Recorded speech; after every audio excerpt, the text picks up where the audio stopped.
环球大战线深入世界最前线，全球各地的观众朋友，大家好，我是叶思敏。先欢迎来宾前立委蔡正元蔡委员。思敏好，大家好。前国安会副秘书长杨永明老师。思敏好，各位朋友好。好，还有前成功级舰长黄镇辉舰长。主持人、各位观众，大家好。好，观众朋友，今天赶快来关注是中美之间的贸易战。预计在本周四，川习会就会正式的登场了。现在预先发生了哪一些事情？赶快带观众朋友立刻来看到，川普他这一回亚洲行正在进行当中，但是习近平已经祭出了许多招哦，用稀土来封喉打脸他的矿产协议。另外，美国财长在这个时候低头了，希望能够换回中国大陆买美国的大豆来续命，怎么回事？今天节目我们都会一起的来做解读。今天开场的3个火线话题会请来宾来帮我们做解读的。第一个事情就是川普的亚洲行现在被解读啊，是不是投降行呢？因为现在美国已经说了会对大陆这个暂缓100%课征的高关税。但是换取的就是中国之后可以来延后封锁美国的稀土1年的时间，大家就在看说这个是中美之间的双赢，还是美国的战略投降呢？今天我们会做解读。第二件事情，为了要在稀土方面去中国化，川普现在急拉着许多的国家，不管是从澳洲到东协国家这3国，泰国、马来西亚、柬埔寨一起来组织一个全新的阵营来做这个稀土，希望能够去中化。但是真的这样子做就可以逼中国让步吗？那么稀土战，美国到底打不打得过中国？今天也会一起的来做解读。第3件事情是，中国手中的关键筹码还有不买美国的大豆，但在此刻，美国财长自曝他就是大豆的农民，求中国可以放一马吧。从制裁中国，我们看到美国的态度已经开始求中国了，到底是不是大豆也被掐住了美国的命脉呢？今天都会一起的来做关注。好，最新消息赶快来看到的是，川普现在在亚洲行哦，结束了马来西亚之后，我们要来看到他现在目前呢还没有抵达北京，但是中国大陆的稀土战打得如火如荼，甚至让美方可以说是乱了手脚。我们来看到这一次这个贝森特的一个最新谈话。美国财长说，确实现在第5轮的美中的这个经贸谈判，双方其实进行的，他是形容谈得很好哦，并且说有一些实质性的框架协议了。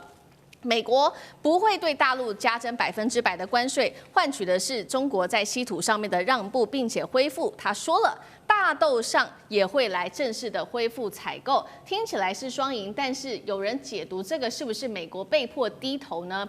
原因是稀土还是美国科技跟国防的一个重要命脉。从美国的 F-35战机到它的这个导弹、导航的晶片，到 AI 伺服器，甚至是电动车，都需要稀土哦。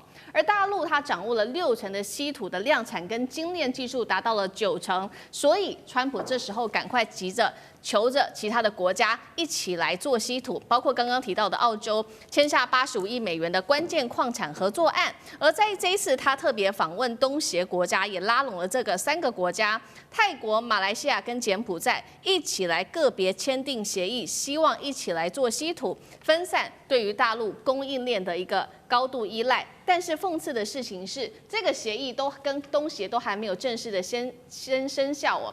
贝森特已经正式的宣布了，美国不会考虑提高关税，为的就是换取大陆的稀土出口管制哦。所以，我们这一个节目一开始要来特别请教杨老师怎么看了川普这一次的亚洲行，究竟是贸易谈判还是一个外交上面的投降？美中到底在这一次双方谈判上有没有达成一些比较实质的成果？杨老师怎么看？相当实质啊，因为很具体嘛，但是不是任何川普所说的一次性解决，没有。我的解读就是双方打延长赛了。那打延长赛，讲句实在话，其实对谁比较有利？我认为当然对中国大陆比较有利。首先呢，既不是美国贵，也不是中国大陆退让，因为美国这个100%本来就不可能真的实施下去。4月份的时候，他就曾经威胁到145到245，后来1个月之内他就降，因为会打到他自己的经济。所以当10月9号中国大陆提出稀土管制的时候，川普一度威胁我要额外加100%，不到1天他就塌口。对，因为他知道他做不到，可是他要把它加上去。然后他又加上一些其他的电脑软体，还有呢，9月份的时候碰到了就是所谓的延伸管辖、常备管辖，后来发生安氏半导体的这个案件。那我觉得，川普其实在这个取消100%里面哈，不只是如此，因为贝森特还没有讲完整。我们现在只是看到贝森特在电视上讲的话，确实内容还不完整。可是呢，它里面有提到，为了要维持中美贸易平衡，它可能会增加对美国对中国商品的出口。这什么意思？就可能有一些会解禁。就过去举例而言，是不是英伟达的这个芯片，还是电脑软体 EDA，哦，这个都可能会在这个里面。对中国大陆而言，有人会觉得，哎，这个稀土不是要打得让美国趴不下来吗？不过不要忘记哈，中国大陆并不是禁止稀土出口，所以我们这边讲封锁是不对的，它只不过是说照管制。那可是这里面比较这个严苛的就是，针对如果要用在高端晶片哦的这些呢，它可能要逐案审批。还有也就是0.1%的稀土价值含在任何的商品里面，它也要审批。那这个东西就会打得比较重。可是我讲句实在话，当中国大陆说，稀土延后1年实施，可是你看到10月9号，它一切都端出来了。第一个，事实层面，稀土还是中国主要生产90%以上。第二个，当中国大陆把这些管制的规定都端出来之后啊，说是说1年后实施，可是这1年哪一个中国的企业，哪一个外国企业会不遵守这些规定？它还是可以照这些规定做。那大概真的可能会延后的就是，大家可能要用那个中文软体去登记，可以延后了。所以我是觉得在这个时间点呢，其实是中国反而是用稀土呢换来了延长赛的这个空间跟时间，也就是什么，让中国在技术突破啊，或在电脑软体的发展啊，在这些层面呢，它更有这个时间去因应。那美国如果从战略层面而言的话，美国就表示它已经没有筹码，是，也就是说，它要用退让的方式，谈出一个大家都知道它不可能做，但是呢，换得了1年，听起来好像是说得了1年，但是对美国而言，只不过是要面对更难的挑战，而中国后面它的筹码跟它的谈判的这个空间呢，会更大的。好，我们现在看到美国针对稀土现在退让哦，那等于说是换取了1年的空间。那也趁这个时候，川普携手其他的国家，不管是澳洲啊，或者是刚刚提到的东协3国，一起希望能够做稀土，这样就能够在稀土战拼过中国吗？委员又怎么看？这个不是拼不拼过中国的问题啊，因为美国第一个它没有提炼的产业链，也没有提炼的技术。你光挖矿，你是挖矿工人吗？还是稀土的产业？这2个差距太远了。比如说，美国最大的这些稀土矿的业者叫 MP Material， 它拥有美国最大的稀土矿，可是它经过美国国防部给他一大笔钱，它恢复施工了以后，结果挖出来的东西无法提炼，还是送到中国大陆去提炼。而且中国大陆还经常爱理不理的慢慢就排班吧。这个就是美国的窘境。你今天跟澳洲签约，或者跟马来西亚签约，问题他们通通没有提炼产业的技术跟产能，设备也没有。那些设备跟技术都是中国独门生意发展出来的。那你做不到这一点，你要所谓替代中国，这个叫缘木求鱼。不过这次的谈判还没有完整的揭露在外界。对，在前面刚开始的时候，美国提到了说2个世界最具影响力的国家，哇，美国终于承认中国是跟他一样是世界上最具影响力的国家。再来，他说双方面应该平等以及相互尊重。我老天，我第一次听到说美国人啊会用平等对待人家，第一次听到美国人说要尊重人家。在美国里面，对其他国家只有上对下，强对弱，从来没有什么平不平等以及尊不尊重。尊重就是凡事先商量，平等就是不把你看得比我差。那现在2国这种态度摆出来的话，美国在态度上相当温和，不过在实质让步上面，因为还没有公布完整的内容，我们很难据下判断。这句话怎么说？中国本来是因应它的很多乱七八糟的管制，才推出稀土管制。现在延后1年实施。虽然刚才有杨教授讲的什么0.1%了，那依照这个语义，也要1年以后才实施。那换到什么？没换到什么而且我还要买大豆，以免这个贝森特这个大豆农民会失业。所以中国让步买大豆同时让步延缓实施这个稀土的出口管制，然后换到的只是美国后来加上来这100%的关税，这没做到什么啊？没换到什么啊？哦，这个是中国看起来表面上，也许它还有别的东西，但至少从贝森特以及所发布出来的这么一个框架，中国是让步的。那为什么要让步？不知道，我们可能要等几天再看得出来说，美国有没有在其他的管制方面啊、制裁取消啊等等。那如果没有的话，那表示，中国单方面让步，那这个可能，大陆老百姓会不会接受？我是存疑的。尤其是当中美两国哈，已经打得这么热络了，对啊，还要什么关键软体啊，还要这个什么飞机零组件啊等等，对啊，所以我是觉得我们再看看吧，哦，不要这么急的继续判断说中美两国谁让步比较大。好，谁让步还不知道，因为毕竟这个谈判第5轮的中美之间的谈判才刚结束，所以细节内容在这几天的这个新闻上，我们会持续的帮观众朋友来做关注。刚刚讲到了大陆手中的2个筹码重点之一，除了稀土之外就是大豆了。确实，这一次美国财长贝森特他自己在电视上面亲口说：“我本人就是大豆农民，中国拒买美国的大豆让我非常的痛苦。”那确实呢，我们看到近期中国大陆从这个不管是阿根廷啊，或者是巴西来做大量采购，造成美国的豆仓。上次我们看到了嘛，这个因为豆子太多了，所以整个爆满之后还爆裂哦，那价格也暴跌。川普当时从制裁中国，现在已经变成说互相平等，互相可以做谈判。如今是求中国买豆，舰长您如何看中国大陆的这一局针对美豆？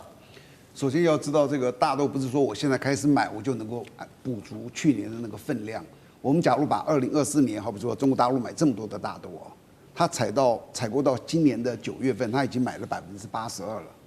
那它在这段时间，它少向美国买了多少呢？它少向美国买了2090吨的大豆，就是说他去找巴西、阿根廷。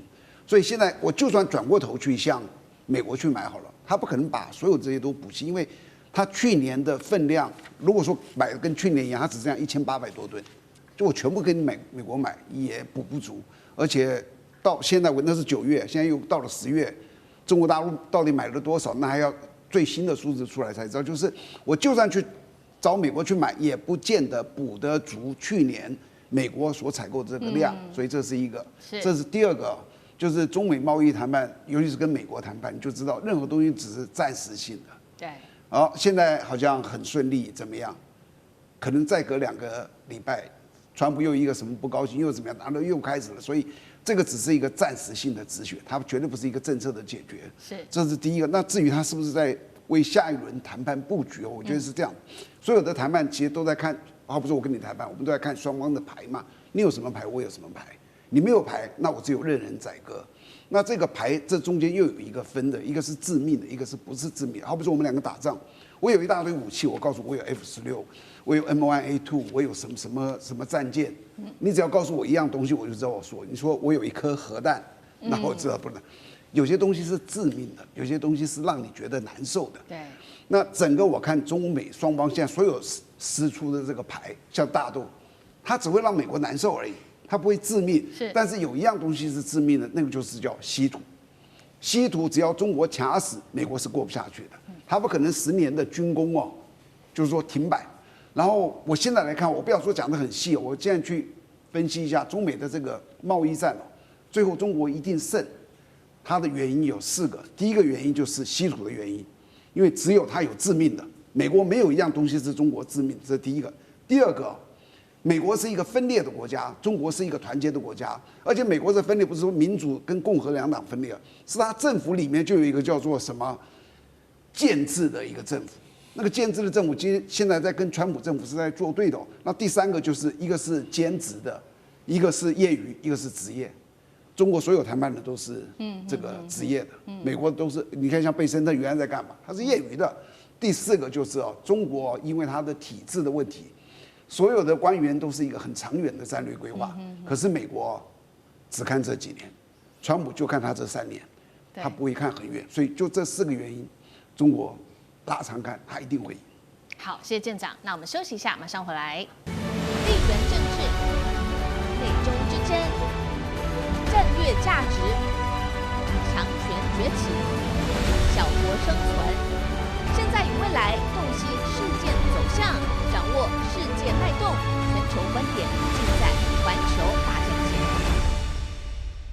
好，这一场中美之间的贸易战也形成现在全球在地缘政治上面开始选边站了。我们要来看到的是，在这个时候，习近平号召全球南方来做一场全新的逆袭。另外几个国家在态度上面也开始有所转变了。今天我们会来看到，不管是加拿大、不管是朝鲜或者是新加坡，似乎都有逐渐要向中国大陆这边靠拢的一个迹象。另外，川普在这个时候对东协送礼，但是也挡不住东协倾向于中国大陆这一方。美国会不会陷入孤岛危机？今天我们就地缘政治做一次比较深入的解读。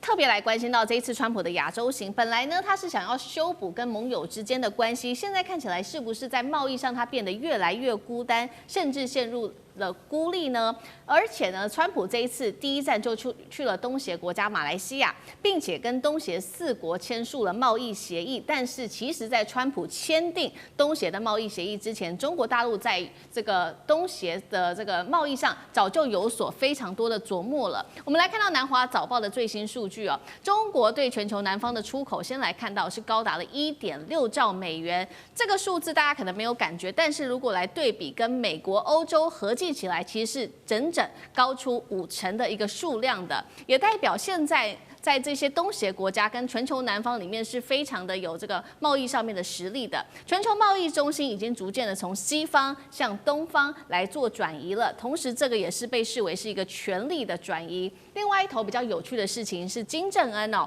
金正恩在此刻在做什么呢？因为呢，川普本来是向金正恩示好，说有机会来举行这个川金会，没有想到金正恩现在本人此时此刻正在参拜的是毛泽东的长子的陵墓，被视为说，金正恩是否也在特别强调了中朝的友谊是更为重要的呢？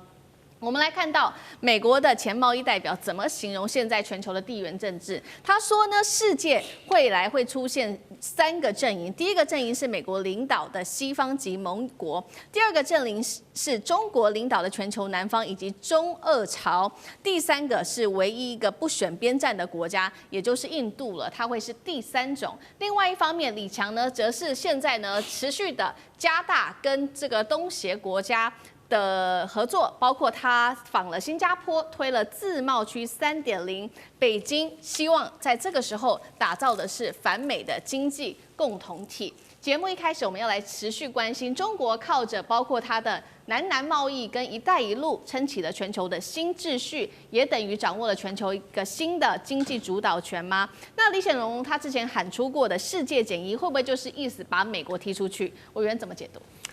没有人能够把美国踢出去，是美国自己把自己踢出去。世界减一很简单，是川普对全世界打这种地图炮，扣了全世界所有人的高关税。他的理由是说要降低美国的贸易逆差，降低贸易逆差方法很多，他却用这种地图炮的方式，连赖索托这种穷国家都要扣高关税，完全没有任何理论基础。第二个，川普呢，其实想要借这个机会来勒索其他国家到美国去投资，所谓的资金回流，再加上产业回流。但是明白看起来根本很难达到目的地。那换句话说，川普这个没有办法达到的时候，他自然就会被排除在世界贸易圈里面嘛。我如果卖到美国去要被扣20%、30%的关税，那我宁可卖到那个没有关税的地方，也比较能够什么样打开大门。而中国大陆所在2013年推出来的一带一路政策，不管是基础建设，不管是贸易壁垒，或者是资金融通，都取得非凡的成功。而且它遍及这个南太平洋，所谓的南美洲跟澳洲，那以及呢，内陆通过中亚到欧洲，以及北极航路，还有印度洋的这个丝绸之路。那这整体来讲，已经使中国在这一次对美国贸易对抗上面呢，取得很好的利基点。因为美国几乎从这些利基点都在撤退，而中国刚好早就部署好了，这个时候刚好生根发芽。我觉得是可以说是一涨一退那这不能怪中国说好像扩大影响力，这个不能这样解释，说什么要打造反美什么经济区啊。你美国照常跟他们做生意，是你自己不做，我没有说去帮你盖个港口、前开港，你美国这个什么货轮不能来啊，你美国生意也不能来，是什么？你自己退出的那一样的在那个东南亚国家，我也没有排斥你美国啊，你去做生意啊，我也没说什么。可是你自己啊，搞个高关税，现在又怎么又低着头流着口水去跟东南亚国家说我要给你什么样的优惠等等，那你不是自私一问自找麻烦吗？当然呢，这个朝鲜对中国大陆来讲既头痛又不晓得该怎么办的一个国家啊。他当然现在他来对这个毛泽东长子在抗美援朝的牺牲的人啊，那么做一个表达，做一个祭拜。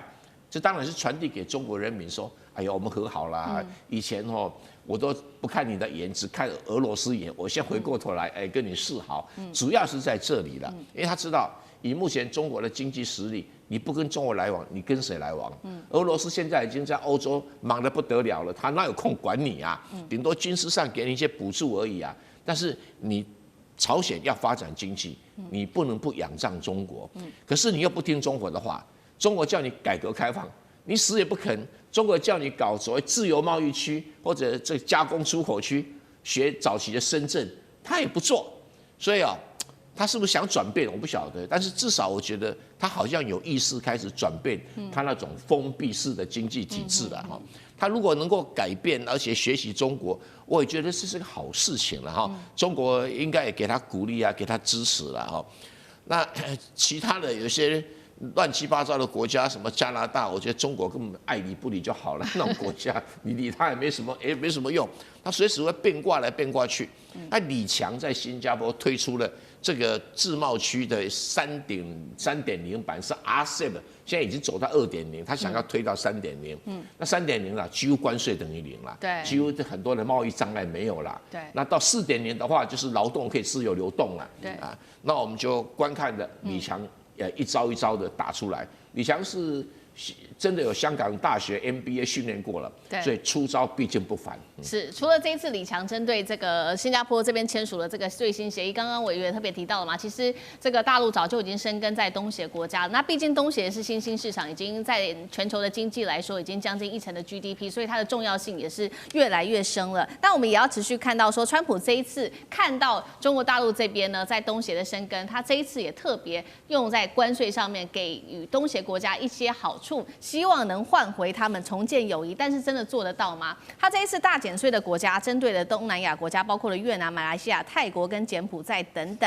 那不过我们也看到一个实际数据现在东协到底谁比较依赖谁呢？因为东协对于中国的贸易依存度是35%，但是对美国只有13%。换句话说，东协可以来说的话，中国是他们最大的贸易伙伴、最大的金主跟最大的工程投资来源。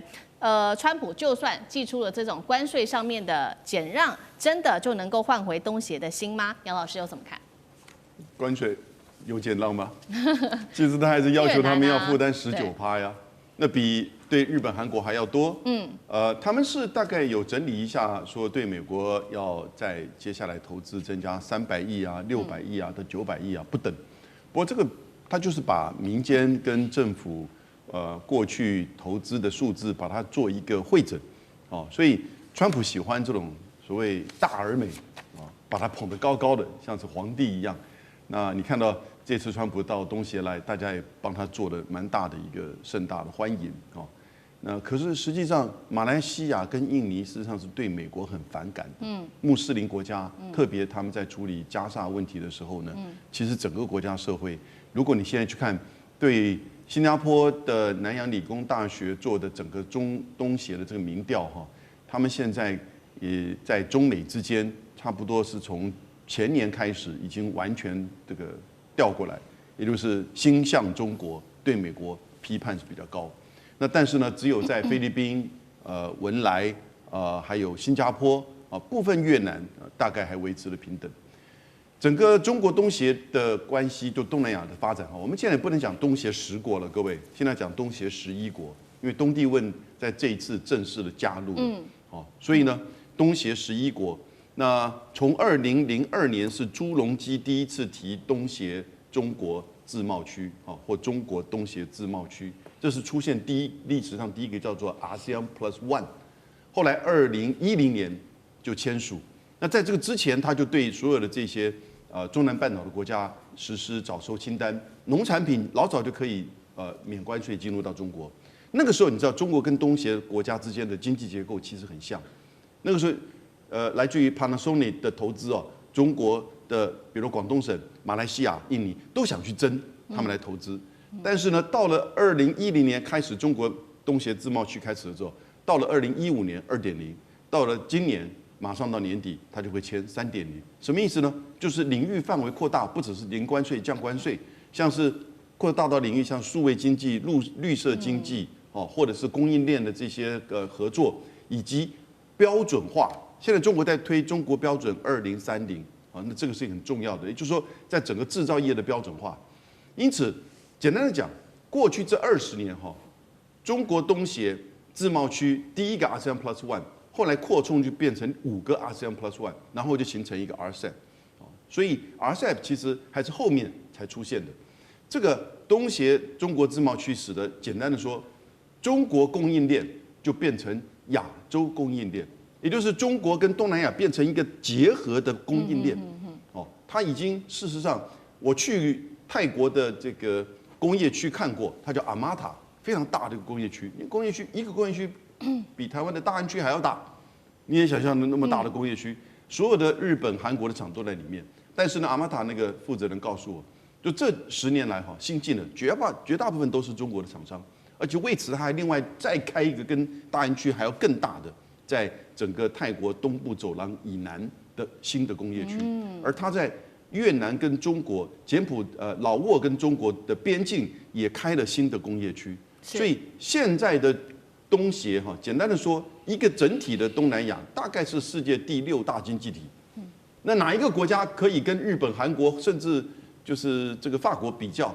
没有，但都受惠于中国。所以简单的说，中国供应链变成亚洲供应链。讲到这边你就了解了，到底东协它现在只融合到了中国的供应链，变成亚洲供应链之外，当然双边的关系也就越加密切了。而川普这一次来，只不过是做一个秀给他看而已啦。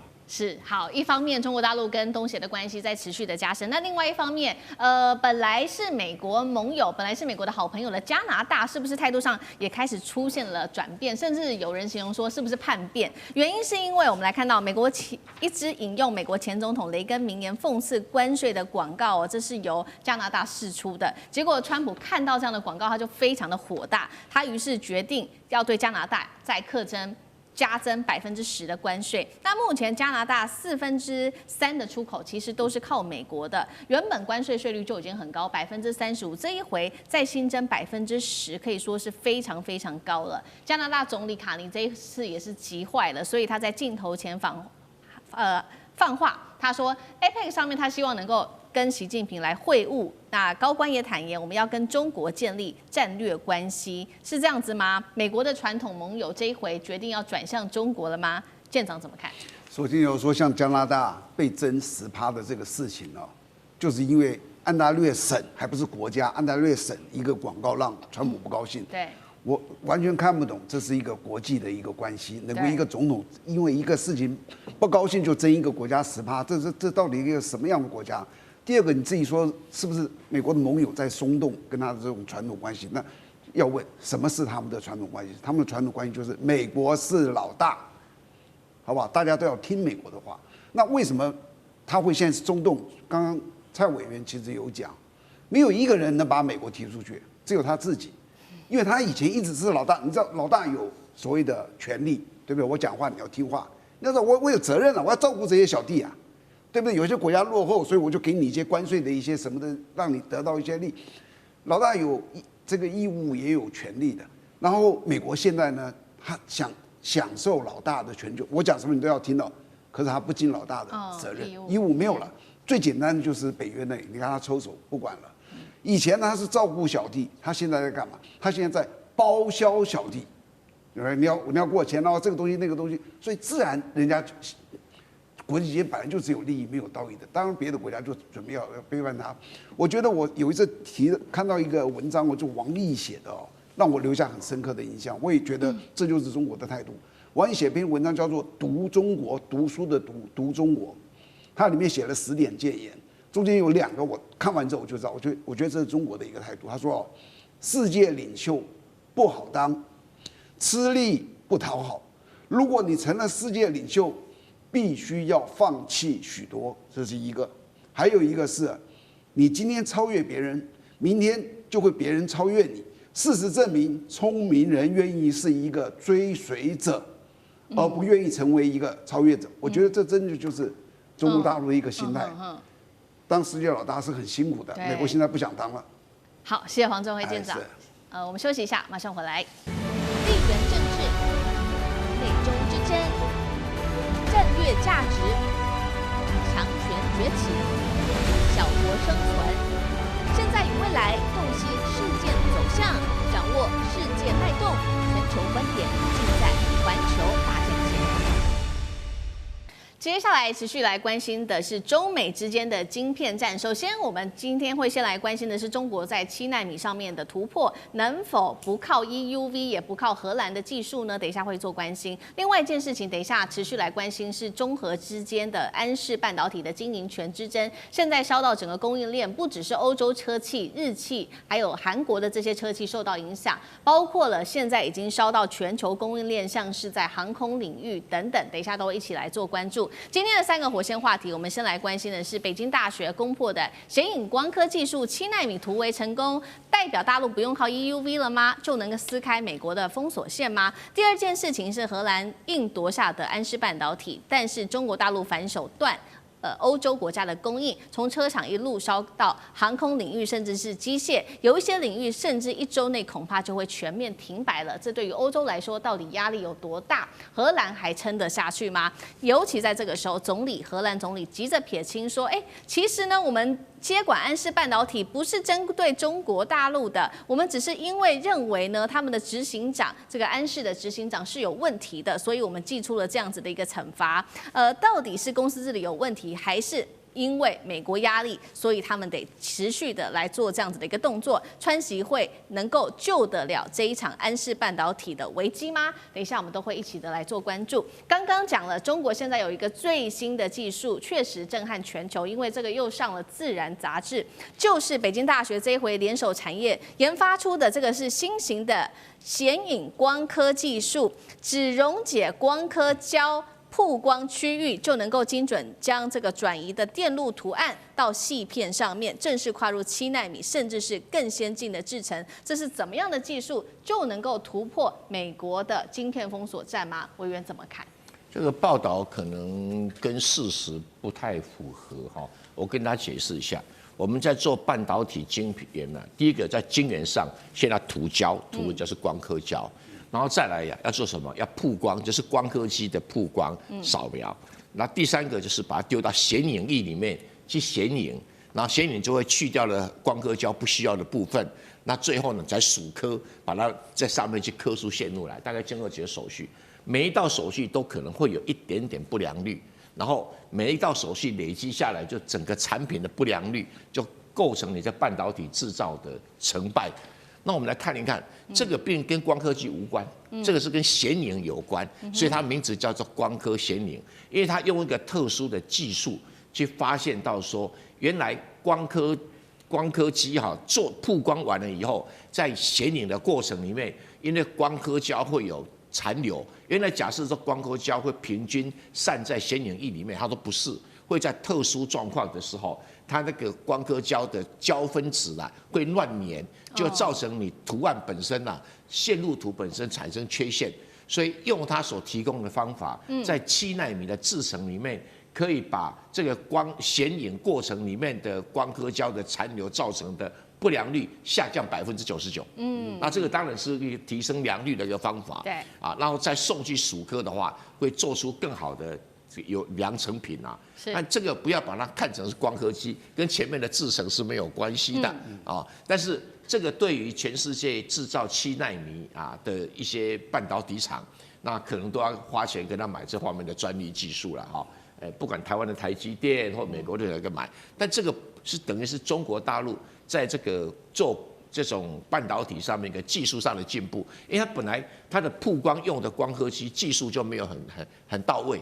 那如果说不良率蛮高的话，可以在这个显影的过程里面降低它的不良率，来去之间相互补偿，就可能会使中国大陆的半导体制造更往前进一步。是好，这个技术可以提升中国大陆在晶片上面的良率是大幅的提升。那另外一方面，同样也是晶片战，我们要持续来关心的是中核之间针对安氏半导体的这个经营权之争中国在荷兰强制接管了安氏半导体之后，大家知道吗？中国厂是立刻断供晶片出口到欧洲国家。那首先是车厂的部分，受到了很严重的重击，不管是欧洲、日本或者是南韩的车厂。那我们大概看到这几个品牌，福斯 B&W 到 Benz， 甚至是南韩的这一些现代、起亚、大众，更是直接被迫停产现在其实呢，来自于德国的媒体，他们非常的忧心做了一个报道。他说，其实这样子的一个断供是2021年疫情之后的第2次的断供的危机，而且这一次恐怕在1周就会做全面的爆发了。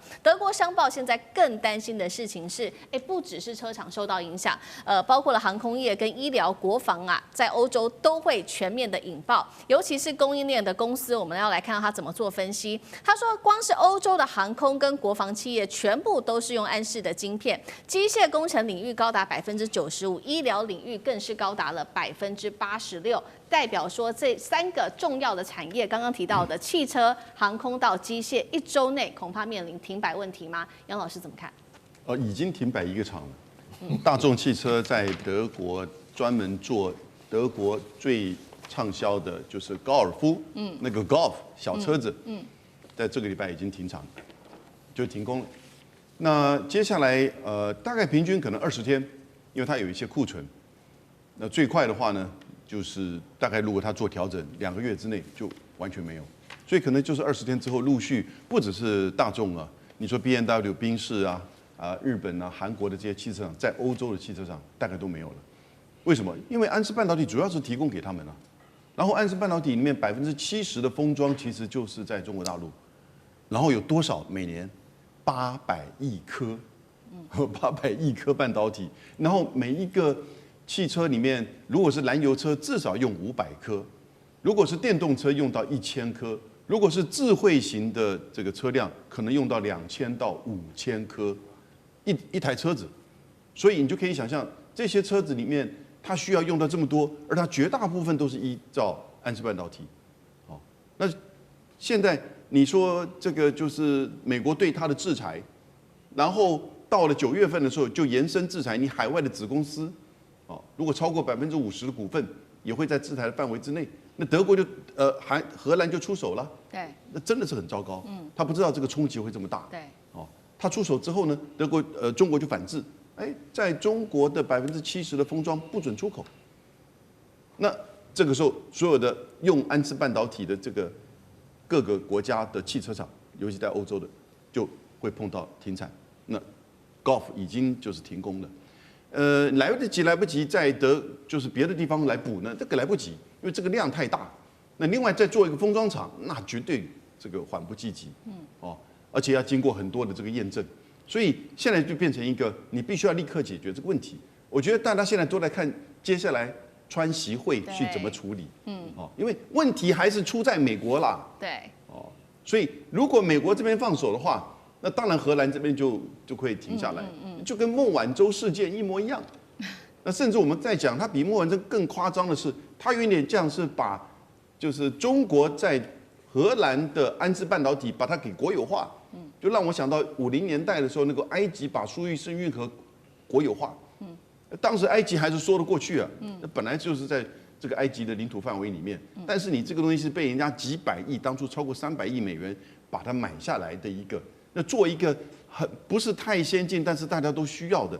那你就看所有的这些德国的晶圆制造厂在法国有叫法意，还有呢，就德国的英飞凌，还有一个叫做安森美，他们其实都把制造厂这种就是说成熟智能制造厂放在欧洲，但是呢，封装厂通通都放在亚洲，像是这个英飞凌是放在马来西亚，然后呢，安森美是放在菲律宾，那意法半导体的封装厂就在深圳，是那安氏呢也是在，因为它本来就跟文泰是做一个就是这个结合的关系，所以你现在我觉得问题要回到最关键，就是还是要在美国，对，美国这里自己要放手，你这种所谓的这种长臂管辖哈，你要有所节制，否则中国就会回敬你稀土啦。我觉得这一定已经是谈好的，是，这备审核子还讲出来而已。是，好，我们就看看它后面的发展。对，我们现在就是要关注的就是习川会有没有可能透过政治外交的智慧来化解这一场在产业经济上面安氏半导体的危机。那其实，在这个危机还没有解除之前，确实现在不管是荷兰的经济大臣，或者是这个欧盟的官员都非常的紧张，他们一直不断的打电话给中国。那接电话的人呢是中国的商务部长王文涛。那他们谈什么呢？就说，是不是能够帮忙解决一下安氏半导体的危机之外，还恳求是不是放宽这个稀土的出口，这是2件不一样的事情。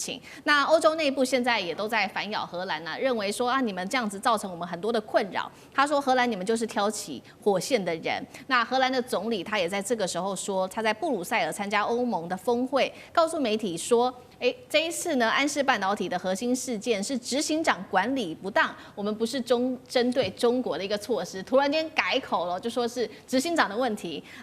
舰长您如何看？首先你要知道，像这次荷兰，不管你做什么，你的动机我不管，你是不是美国给你压力，是不是你基于国家的这个管理什么的，这我都不管。我们要看的是结果，结果是什么？结果你们对安氏这样子，那北京不会容忍这个事情的，因为现在各国都应该去想一件事情，连美国这么强大的国家，川普这么强势的一个总统，那么不讲道理的总统，北京都完全不理他。那其余你能够让中国怎么样？荷兰啦、日本啦、韩国啦都不可能的。所以当你们要采取一些对中国的措施的时候，记住那个后果你要去承担的。其实中国现在所有做的事情大概都是这样。那第二个我预测一下就是这一次的川习会一定胜利成功。为什么？如果不成功，11月1号要征100%的关税，那是不得了的事。从上一次这个川普说要征100你知道当天那个加密货币的那个有16万户被平仓，所谓平仓就是融资断头，当场损失了190亿美金，这是被断头的平仓整个加密货币的那个损失是9000亿美金，就因为那个100%的关税。然后第二天说可能是11月1号，不是那么快，还不一定，哇，立刻又涨回去。昨天才传出说我们这一次可能100%关税不会这个限稀土你知道今天股市涨多少？你们应该都知道，涨了461点，大涨你就知道它的这个对全世界的经济影响有多大。中美如果打起来，那是一个世界经济不可承受之重，所以双方的当事人都知道，我们不能够让它崩掉。那谁敢让它崩掉？所以他们会极尽一切的能力，让它有一点成就。而以川普的这种作为，就只要有一点成就，他经过了过度的包装，我们这次是非常成功的，所以11月1号绝对不会征100。好，谢谢舰长，那我们休息一下，马上回来。地缘政治、美中之争、战略价值、强权崛起、小国生存，现在与未来洞悉事件走向，掌握世界脉动，全球观点尽在环球大战线。好，接下来在军事上，我们今天要来特别解读是，美军的战力是否螺丝又松动了吗？因为在南海传出2起双坠事件，哪2起？我们先来看看。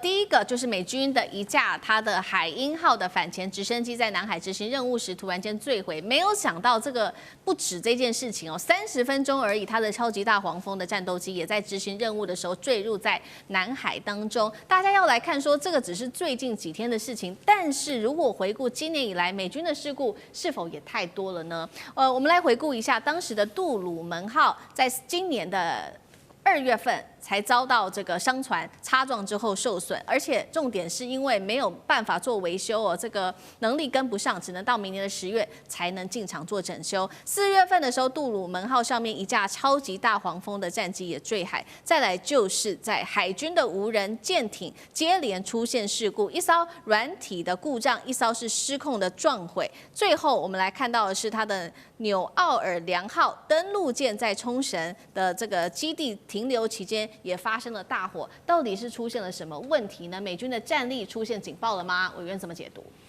在系统管理学上有一个很有名的理论，叫做意外论。这个意外论其实讲的不是意外，它的理由是说，当一个在高度管理的系统中如果出现意外，就不是意外，前提是因为你是高度管理系统。军队本来就是一个高度管理的系统，何况是海军？海军、空军啊，陆军有时候还可以散散的，海军、空军是科技兵种，它的高度管理的程度远远高于陆军。结果美国海军又是全世界海军中最高度管理的系统，是，所以它出任何意外都不能当做意外来处理。因为有时候我们当意外就是不当一回事，以后不会再发生，那个叫意外。可是如果有一个意外是以不同形态不断的发生，那个叫破窗。所以我们可以看得到，哪有说一个那个所谓的这什么海鹰这个反潜直升机MH-60R 刚起飞摔下你说是意外，隔了30分钟超级大黄蜂也跟着摔下去。你告诉我这个意外，你告诉我说机件不良，你告诉我人员训练不足，你告诉我情绪不好，在系统管理理论上都不是理由，是你系统每一环都出问题了，所以整个系统一起检讨。那如果往前推呢？除了你刚才讲的杜鲁门号航空母舰的问题，你看又摔飞机，然后又跟人家相撞，这个简直是不可思议。还发生过大家不要忘记他起无人机怎么样，就快要把它打挂了。还自己的炮火快要打到自己的飞机所以这个系统显然整个的管理已经过去的 SOP 都有问题了。是那不管什么问题，这也表示美军的海军战力是快速下滑。是，当你在硬碰硬的时候，你的系统崩溃速度会更大，或者没有崩溃，你的裂痕会更多。你的裂痕更多，你的系统的投入跟产出的效率会快速降低。是，这个叫做系统管理理论。那你想想看，连登陆舰在停泊的时候都会发生大火。如果你在航行的时候，你的马达过热、电力系统故障都有可能。老天爷，你是在家睡觉都能够出现大火。那你要么有人纵火，要么就是你整个在停机状态底下还会出事。那你说这个系统到底是已经腐败到什么程度了？你如果没有整体从头到尾把整个系统掀开来，翻箱倒柜，彻底检查一次，美军的问题还会继续发生下去，而且永无休止的日子。好，这个是有关于美军现在的海上战力出现的一些问题。那另外一方面，我们来看看那大陆呢，现在有什么新的一些进度？首先是004航母最新它被卫星照片拍到，它在大连造船厂这边有一个空拍照。是不是这个就是编号004的航母真的正式的现身了呢？它采用的是核动力系统，排水量现在预估达到11到12万吨，据传是超过美国最先进的福特号的。等一下请舰长来带我们看。另外一方面是大陆的福建舰了，已经正式的成军，现在也完成了各种舰载机上面的电磁弹射的演练，但是也遭到美国海军的批评。他怎么说呢？他说福建舰的飞行甲板设计上面有缺陷，大幅影响了它的空中的战力，而且它只有美军50年前设计的尼米兹舰的60%这个作战的效能。针对这些言论，那舰长又怎么看？首先这个中美的军力到底是谁强谁弱？如果我们要去详细的分析极音速飞弹、超音速飞弹、战机、战舰、神盾系统什么，每一个人慢慢讲，我可以跟你讲2个小时，然后讲完2个小时的结论是，中国已经超越美国了。但是我现在举一个东西，你知道吗？其实美军所有的这些战斗力里面最难超越的，就是它航空母舰。它航空母舰发展已经超过了100年了，而且它航空母舰因为太贵了，这么多的技术牵扯在里面，航空母舰就是一个移动的一个村庄，一个陆地，你知道？你想要超越它，真的非常困难。所以你国力到达一定的阶段，但是洞洞4航母这第4艘航母传了很久，最近我大概可以肯定的告诉你，以下这些结论是这个样子：第一，核动力，这个已经不必猜了。所有的东西大概都是核动力的，洞洞4是核动力。第二个，它的吨位比美国最大的大概10万0多少吨，大概10万出头，它最起码11万吨，它也最大。对。还有一个就是中国大陆的所有的电磁弹射，现在是全世界最先进的。我刚刚说这个东西完毕之后我可以告诉你，洞洞4航母是人类所有有史以来建造的最大的一艘战斗舰。它是战斗舰里面的顶级，所有都是到了顶级了。再进步，我觉得不会再进步到哪里去了。这就是它可能以后量产的一个标准版。所以第5艘哦还没有造嘛，第5艘据我所知好像已经造了。那第5艘的型号，记住，将来你一定注意看第5艘的型号，因为它第1艘是洞洞1、洞洞2、洞洞3、洞洞4，对不对？第5艘如果也是洞洞4，就是它已经进入量产，这是它最成熟的。那就超越，那剩下的只有2样东西，可能美国目前看起来还领先，一个核动力的潜舰，第二个战略轰炸机。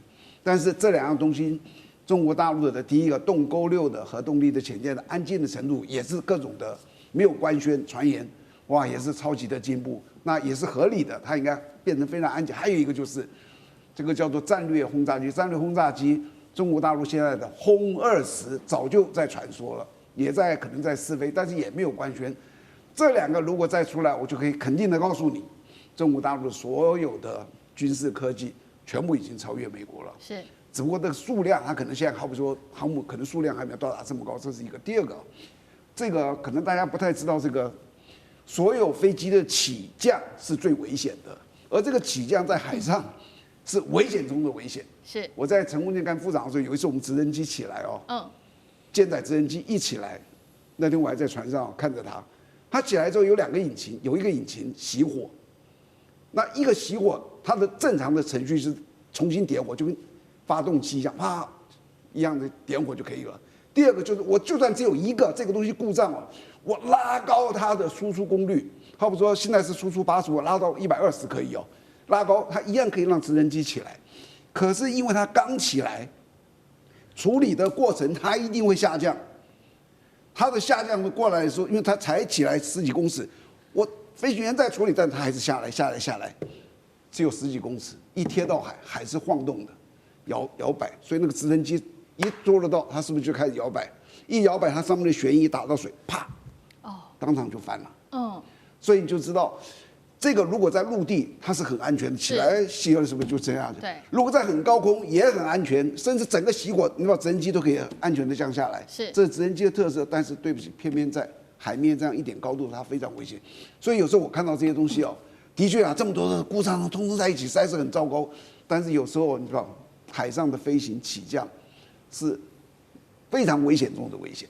是好，刚刚我们看到是在中美，不管是在海上战力或者是在军事科技上面，舰长帮我们看到了一场比拼哦。不过我们也要来持续看到最近呢，美国在海上发动了许多的战事，尤其就是针对委内瑞拉。我们今天也一起来关注这个消息哦，因为呢，美国最新的航母福特号现在呢准备是已经开进了加勒比海，剑指委内瑞拉。其实观众朋友，我们从9月份开始报道到现在，其实美军已经对他所谓的疑似伪国的运毒船发动了10次的攻击，并且展示他的海上的战力，不管是他把他的气垫船登陆拿出来，或者是直升机的运车，或者是海上射击等等，都非常的多。现在专家也预估了，接下来川普手上会有3个剧本，不管是策动反伪军政变，或者是发动斩首行动，或者是直接要让马杜罗下台。但是为什么川普他想了这么多剧本，到现在还是迟迟没有动手？有一个解读是因为委内瑞拉手上有非常好的一些来自于中俄的武器所以有一个中俄的防御圈非常强大。马杜罗说了，他已经部署了5000枚的遏制飞弹，2万名的持有针式飞弹的民兵，跟加上中国大陆提供的一个反舰导弹，就能够侦测到美军 F-35隐形战机上面的一个雷达。杨老师怎么看？为什么美军迟迟不敢动手？川普曾经说他停止了8场战争，那可能接下来还会有第9场。那大家都要猜，这个第9场在哪里？会不会就在委内瑞拉？没有错，从9月份开始你看他派遣8艘这个军舰，然后呢，甚至还有1艘核子动力潜舰，10架 F-35海军陆战队，到目前为止已经这个打了委内瑞拉大概大大小小不同的船舰10次，然后呢做了好多次的演习。那这2天他又公布在9月份的一个演习，现在连福特号全世界最大的航空母舰都要去了，对，该打了吧？如果照他过去打伊朗的这个准备我觉得大概就是时间点，那就要看这个福特舰上面是不是开始在加菜了。因为我记得他们那时候打伊朗的时候，之前就开始在加菜，就做准备。可是你跟打伊朗的核设施不一样啊，你这个东西是要去攻占吗？是要像是那个时候打巴拿马一样，把诺内加给带走抓到美国去，把马杜诺抓到美国去吗？我觉得现在大概不是如此，他大概是真的是模仿打伊朗的核设施一样，可能做这个反毒设施的打击，或者是斩首攻击。可是呢，委内瑞拉自己有一些就是雷达啊、反舰飞弹啊，还有一些针刺飞弹啊等等之类，那会造成一些损伤，所以他现在有一点犹豫不决。但目前我觉得以这个武器的部署连福特舰都去了，如果福特舰去了都还没打，那接下来怎么办呢？那怎么